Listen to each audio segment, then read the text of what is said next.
This is Yarrow or Achillea millefolium. There are other species of it that can be used that are probably medicinally analogous, maybe even better in some cases.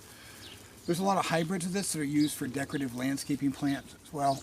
I would venture away from using those. So if you have, if you've got a bunch of like pink or red or different color yarrow in your yard that you put up there for landscaping, they're probably not nearly as medicinally effective as our heirloom and our natural yarrows that we're going to find in the wild, and those are the ones we want to grow in our yard. This is an easy plant to grow in most gardens. It will propagate both through the seed and through rhizomes, and it'll take over a whole area if it likes it. It likes a lot of sun. You got to give it plenty of sun, and it could be, even here in Central Texas, it can be mildly drought tolerant. It'll come back year after year if as long as it gets good sun and decent soil. You can use any part of this plant medicinally. You can use the leaf, you can use the stem even, you can use the flower, you can use the seed, you can use the root or the rhizome. Some will say you have to use them differently, and I disagree totally. They're all, and you can just tell this yourself from the taste. If you taste the flower, or taste the seed, or taste the leaf, or taste the root, they're all going to have that very distinct yarrow kind of taste and feel and energetic to them. This is an amazing plant for so many reasons. So, like I talked about with elder, there's probably, and plantain. I mean, these are herbs that there are a shorter list of things you can't work with, than you can almost. And yarrow is another one of those. It's classically known as a wound healer, in this century in America. People talk about it a lot that way. It's kind of famous for that, with like different survival schools and stuff talk about yarrow, because you can take some yarrow and just put it on a wound and, put it on that amputated hand and it'll grow the hand right back, kind of thing. And it gets to that extent almost with people. It is an amazing wound healer. I don't use it for an astringent for hemostasis, because that's kind of a silly concept. The best hemostasis that you can use is good wound technique, good bandaging technique.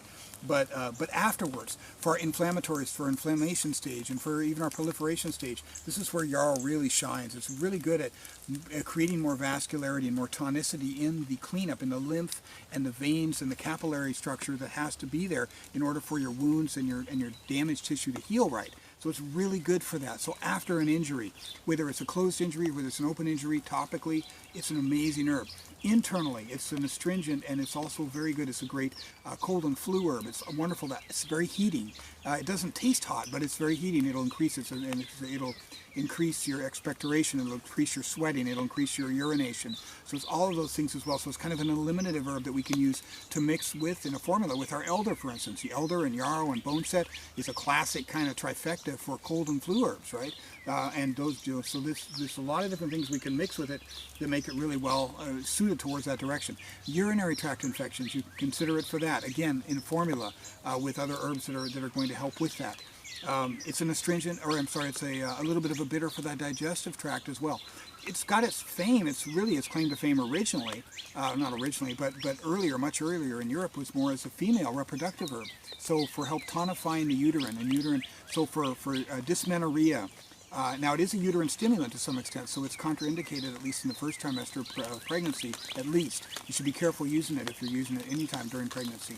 But it will help tonify the uterus as well, just the same way as it tonifies the veins in the body for things like, like varicose veins or for hemorrhoids. But for the uterus in particular, for dysmenorrhea or for painful menses, it's very useful for that. For postpartum, bleeding and hemorrhage, very useful, whether it's as a sitz bath or even internally as well.